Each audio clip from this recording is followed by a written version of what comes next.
दिया। लोगों ने कहा कि बड़ा सन्यासी हो गया है।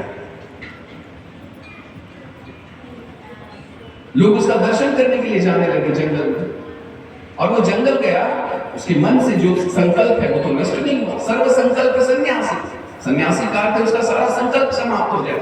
और संकल्प किस चीज का होता है? फल का होता है, अपेक्षा का होता है।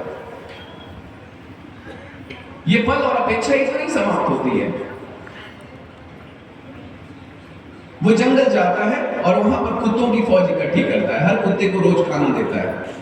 जब बुलाता है तो कुत्ते आते हैं, जब डांटता है तो वो भाग जाते हैं। उसको बड़ा अच्छा लगता है, चलो कम से कम कोई तो मेरी बात मानने वाला है तो सन्यासी। लेकिन ये जो संकल्प है उसका सन्यास नहीं होता है, ये फल की इच्छा का त्याग नहीं हुआ है। एक दिन कुत्तों ने कहा कि ये हमें डांटता बहुत है, अब हम इसकी बात नहीं मानेंगे। उसने बुलाया, उन्होंने आना बंद कर दिया, वो जंगल छोड़ के घर आ गया। इससे चलो घर वाले थे। इसलिए भगवान श्री कृष्ण ने जब भक्ति योग का वर्णन किया, मेरा भक्त कैसा होगा, तो उन्होंने 3 शब्द एक साथ इस्तेमाल किए। बोलते अनपेक्षा शुचिर दक्ष। और जो यहां पे नवयुवक बैठे, नवयुवतियां बैठी हैं, बच्चे बैठे हैं, तो इस बात को अच्छे से समझ ले। महाभारत के समय में बड़े महावीर थे, योद्धा थे, ज्ञानी थे, सन्यासी थे, साधु थे। चुना किसने, किसको उन्होंने अपना कार्य करवाने के लिए? अर्जुन को। अर्जुन कौन है? दक्ष है। दक्ष, दक्ष का मतलब क्या हुआ? एक्सपर्ट है वो। भगवान को अपना काम करवाना है तो बेस्ट को चुनेंगे। ये सरकार जब आईएएस की परीक्षा लेती है तो वहां पर किसको चुनती है? वो ये थोड़ी देखती है कि नहीं जो फिसलती है उस बेचारे को भी आईएएस बनाओ, सरकार चला ही लेगा। ये देखती है कि कौन, अगर 2 लाख बैठे तो इसमें टॉप 10 में कौन है, टॉप 20 में कौन है, 100 में कौन है, उसी को आईएएस बनाओ, उसको जिला देना। हमारे छोटे से स्कूल में अगर कोई बच्चा बहुत अच्छा पढ़ने में, मुझे बहुत उठा लेते हो, हाँ ये अच्छा है, ये भाषण देने जाएगा तो स्कूल का नाम करेगा। 100 कौरव, 5 पांडव और भी बहुत सारे राजकुमार रहे होंगे, लेकिन द्रोणाचार्य महाराज का सबसे प्रिय शिष्य कौन है? अर्जुन। क्यों प्रिय है? द्रोणाचार्य के लिए अलग से खाना नहीं ला रहा है, उसको जो विद्या दी गई, उस विद्या में पूरे तन मन से तन्मय होकर उसने उस विद्या को सीखा और टॉपर बन गया। बेस्ट आचार्य, सबसे बड़ा धनुर्धारी, सबसे बड़ा शास्त्रज्ञ, सबसे बड़ा दार्शनिक। गीता में जो अर्जुन महाराज ने प्रश्न पूछे वो सामान्य मनुष्य के दिमाग की बात नहीं है, बहुत बड़े दार्शनिक के मस्तिष्क की उपज है। इसलिए पहली चीज यही है कि हमें दक्ष होना होगा। भगवान ने वहां पर दक्ष की जगह यह कर्म का त्याग करने वाले का नाम नहीं लिखा है। भक्त के लिए उन्होंने लिखा है दक्ष। जो कर रहे हो उसमें दक्ष हो जाओ। पढ़ते हो सबसे बढ़िया पढ़ाई करो, खेलते हो सबसे बढ़िया खिलाड़ी बनो, लड़ाई करते हो सबसे बढ़िया योद्धा बनो, नौकरी करते हो सबसे बढ़िया नौकरी करने वाले बनो। कैसे बनोगे? जब तुम्हारा ध्यान कर्म पे रहेगा, कर्म के फल पर नहीं रहेगा। फल नहीं, फल तो बाई प्रोडक्ट है। आपने अगर कुकर में खिचड़ी बनानी है, सही दाल डाला, सही मात्रा में चावल डाला, सही मात्रा में नमक डाला, तो खिचड़ी तो अच्छी बनेगी। तो आप अगर केवल कर्म पे अपना ध्यान केंद्रित कर रहे हो तो फल तो अच्छा आना ही है। आप अगर गुरु के मार्ग पे चल रहे हो तो लोग पर लोग सब तो अच्छा होना ही है। इसलिए सबसे पहले जो राइट इंग्रेडिएंट है, जो सही चीजें हैं, उनको पहले इकट्ठा करना शुरू करो अपने आचरण में। इसलिए भगवान ने कहा दक्ष, और दक्ष के साथ कहते हैं अनपेक्षक।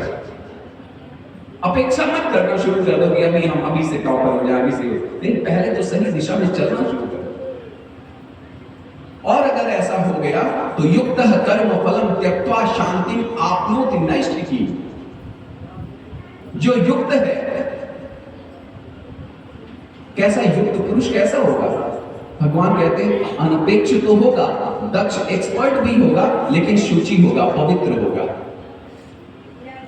अपवित्र नहीं होगा। अपवित्र लोग ईश्वर के मार्ग पर चल नहीं सकते, दिखावा कर सकते हैं, चल नहीं सकते। शुचिर दक्ष, युक्त कर्म फलम त्यक्त्वा शांति आपनोति नैष्ठिकीम्। और ऐसा व्यक्ति जो युक्त हो गया है, जुड़ गया है, उसको नैष्ठिकी शांति मिल जाती है। वह शांति जिसके लिए सारा संसार, सारी योनियां परेशान है, वह शांति मिलती है युक्त कर्म फलम त्यक्त्वा। केवल कर्म फल का त्याग करने से वह शांति मिल जाती है। जो कर्म फल का त्याग अभ्यास से भी श्रेष्ठ है, ज्ञान से भी श्रेष्ठ है, ध्यान से भी श्रेष्ठ है।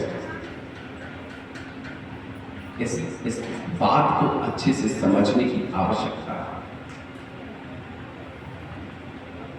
लोग कहते हैं यार कर्म फल चाहिए नहीं तो कर्म फल का फिर कर्म करना ही क्यों है? तो जो आपने प्रसिद्ध श्लोक सुना है सालों साल से, वह श्लोक कहता है कर्मण्येवाधिकारस्ते। कर्म में ही आपका अधिकार है। एव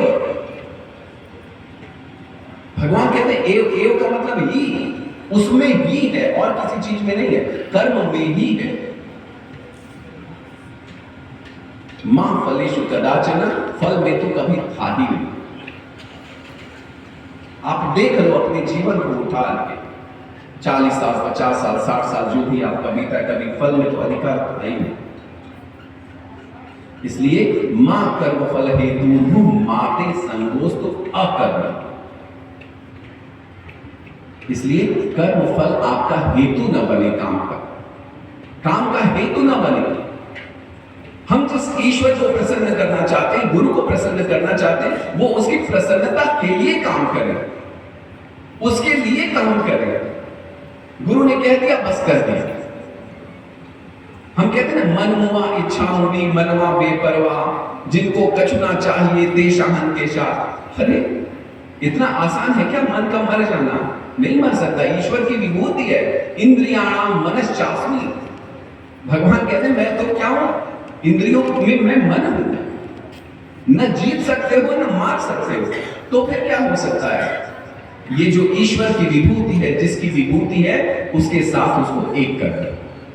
तो हमारे गुरु का मन है अगर मानव धर्म प्रसार करना, मानवता का प्रसार करना, लग जाए उस काम में, अपने व्यक्तिगत जीवन से होते हुए सार्वजनिक जीवन को समेट कर। धर्म केवल व्यक्तिगत सरोकार नहीं है, धर्म सामाजिक सरोकार भी है, राजनीतिक सरोकार भी है, सार्वजनिक सरोकार भी।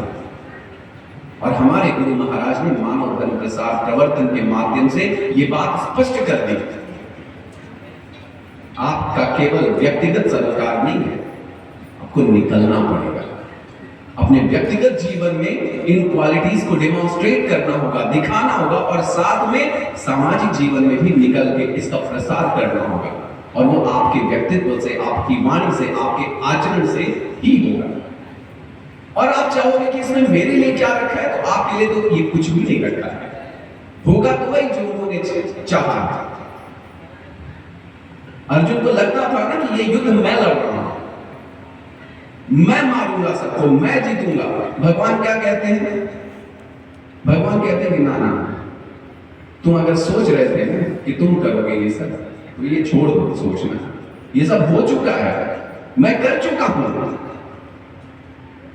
जो भी हमारे जीवन में घटित होने वाला है, अगर हम गुरु के मार्ग पर हैं, वो उचित है, सही है, वो गुरु ने ऑलरेडी कर दिया है पहले। हम लोगों को केवल उस पर चलना है, धीरे धीरे।